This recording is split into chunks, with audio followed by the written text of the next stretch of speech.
The three new criminal laws came into force on July 1, 2024, replacing the three old criminal laws, and they were repealed by the legal implication of new laws in force.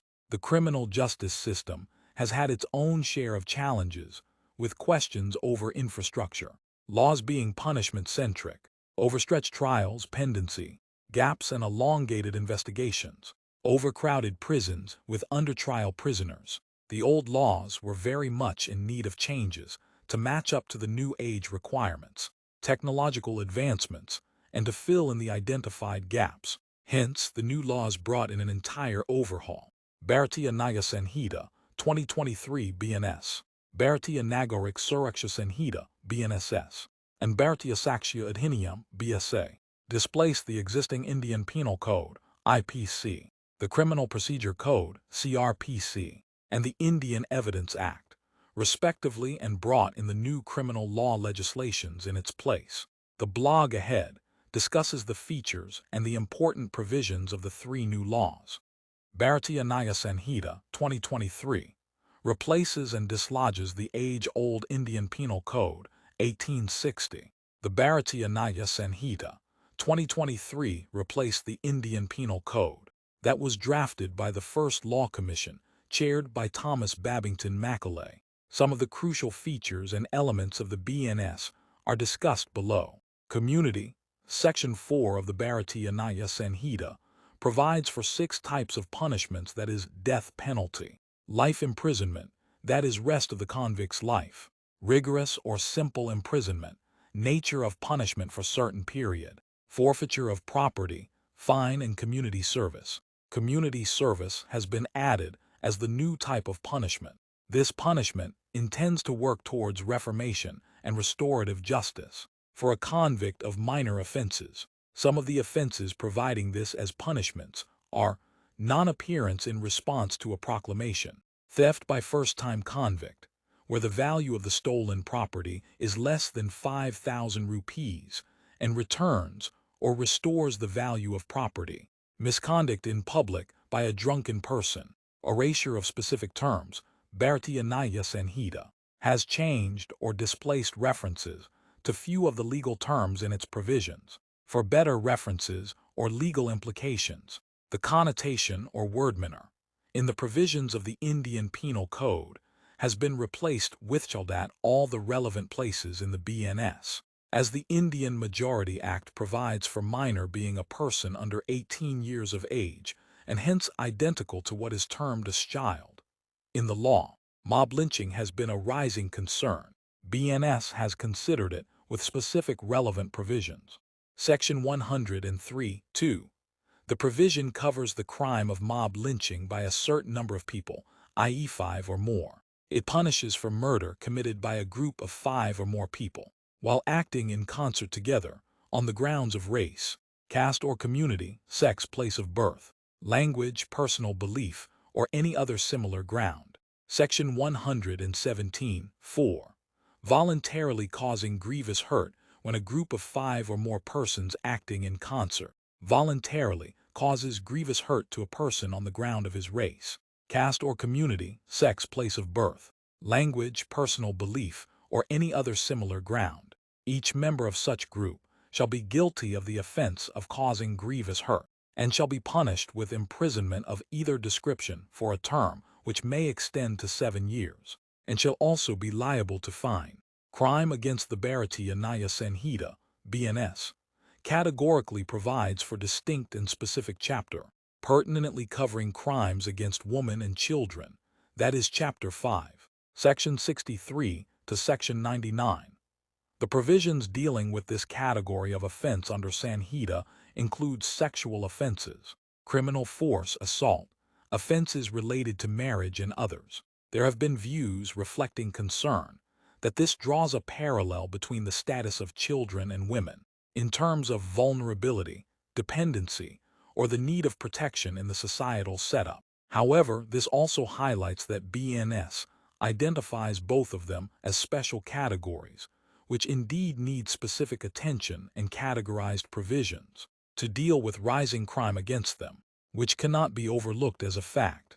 Organized crimes and terrorism Bharatiya Nyaya Sanhita, specifically carves and lays down the provisions for organized crimes and terrorism, and hence making them an offense under the BNS itself. It is noteworthy that this is a new legal provision under this substantive law, which succeeds the IPC, and was earlier comprehensively covered only under the special laws. S-111-1 provides that any continuing unlawful activity including kidnapping, robbery, vehicle theft, extortion, land grabbing, contract killing, economic offense, cybercrime, trafficking of persons, drugs, weapons or illicit goods or services, human trafficking for prostitution or ransom, by any person or a group of persons acting in concert, singly or jointly, either as a member of an organized crime syndicate or on behalf of such syndicate, by use of violence, threat of violence,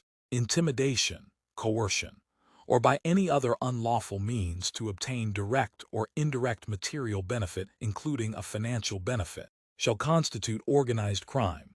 Section 111 covers other aspects like abetment, attempt, membership, etc. as well. For the organized crime, there are other special laws that deal with the organized crime and terrorism, with special provisions and procedures, with essential safeguards in procedure for such heinous crimes.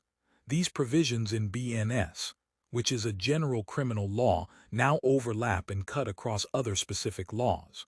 Explanation attached to the provision dealing with terrorism, that is Section 113(7), states that it is for the officer not below the rank of Superintendent of Police to decide that such a case be registered under S. 113 or under the special legislation that is Unlawful Activities Prevention Act, UAPA. Bharatiya Nagarik Suraksha Sanhita, 2023, replaces and succeeds the Criminal Procedure Code, 1973. The Code of Criminal Procedure of 1973 was framed back then, as per the report of the 41st Law Commission of India, and dealt with the procedural aspect of the criminal law. Some of the key elements of BNSS are discussed below. Citizen-centric, the Bharatiya Nagarik Suraksha Sanhita has framed its new provisions to let the procedural provisions operate in a citizen-centric manner. BNSS now provides for fixed timelines, mandatory and directory, for different procedures provided under the Sanhita, which were earlier not there or were not stringent. For an example, it now limits the number of adjournments that can be granted to only 2.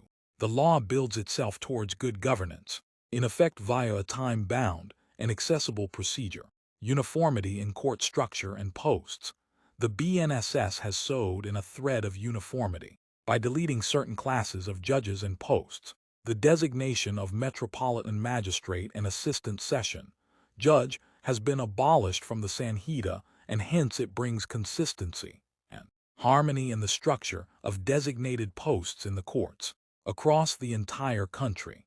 As per the new provisions, the courts will have Judicial Magistrate of the second class, Judicial Magistrate of the first class, Chief Judicial Magistrate, Additional Chief Judicial Magistrate if any, Sessions Judge, Additional Session Judge if any, and Executive Magistrates.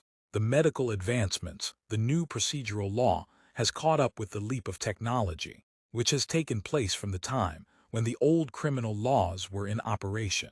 The BNSS makes the forensic investigation and visit by the forensic investigation team mandatory for the investigation of offenses punishable for imprisonment for 7 years or more.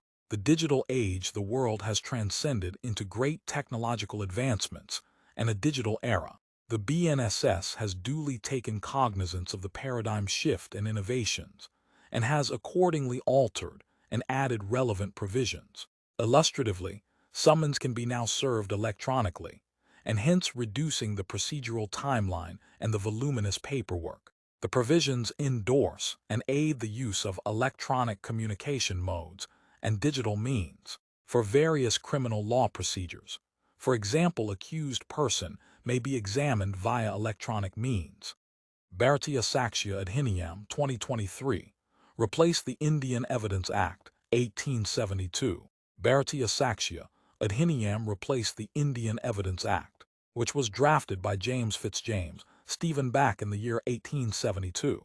Some of the conspicuous features of the Bharatiya Sakshya Adhiniyam (BSA) have been rolled out here. Adjective law Bharatiya Sakshya Adhiniyam, that is BSA, is an adjective law in its nature, legal effect and operation.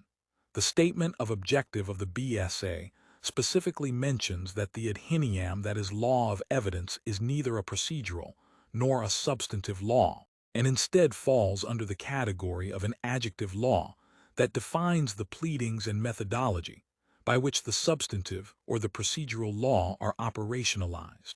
Wider scope of documents. The BSA widens the scope of the term documents for the purpose of evidence law, and to decide as to what can be termed and admitted as a document. The expansion of scope is significant, as documents form an essential part of the materials generally termed and available as evidence. For example, checks, letters, CD, pen drive, written contracts, etc. Electronic and digital records have been specifically included as documents, and hence bringing them at par with and admissible like any other document in the court. Moreover, documents under the Adhiniyam now includes matter expressed or described on any substance by any means, and hence widening the vast scope of form of expressions. Wider ambit of the Bharatiya Sakshya Adhiniyam, that is BSA, by expanding the scope of the term document, has widened the ambit of what is considered to be an evidence under the Adhiniyam. Evidence under the Adhiniyam now recognizes and includes electronic statements and electronic and digital records in the form of and at par with any other form of documents, subject to fulfillment of other legal requisites. These are admissible and legally effective like any other document in the court, for the purpose of evidence, subject to other procedural requisites or safeguards. Primary evidence and electronic and digital records. Earlier, the electronic evidence was a special category of evidence brought in by an amendment and described as a secondary evidence by virtue of Section 65B, now Section 57, of Bharatiya Sakshya Adhiniyam, identifies electronic records and digital records, created or stored as mentioned in the provision, in form of documents, as primary evidences. Widened scope of secondary evidence. Bharatiya Sakshya Adhiniyam has expanded the list of evidences that can be included and admitted as secondary evidence of the fact, document, or statements in question. To exemplify, the list of secondary evidences now includes oral and written admissions by any person. This enlarges the admissibility of evidences before the court. Conclusion. Concluding, the old criminal laws were enacted decades ago, and the time, technology, and centrifugal forces driving the crime and criminal justice system have also flown with their own good pace. In the new age where technology and digitization is what every finger swipes at, it was essential for law and courts to identify the new modes and means of crime, procedure, and consequent evidences. There was a need for stricter timelines, follow-ups, reformation, and victim-centric approach. Hence, to adapt and adopt the contemporary needs, there was need for a systematic overhaul of the criminal laws in India. The new criminal laws in place have aimed to bridge up that gap and will see its own challenges and evolution in effect and operation.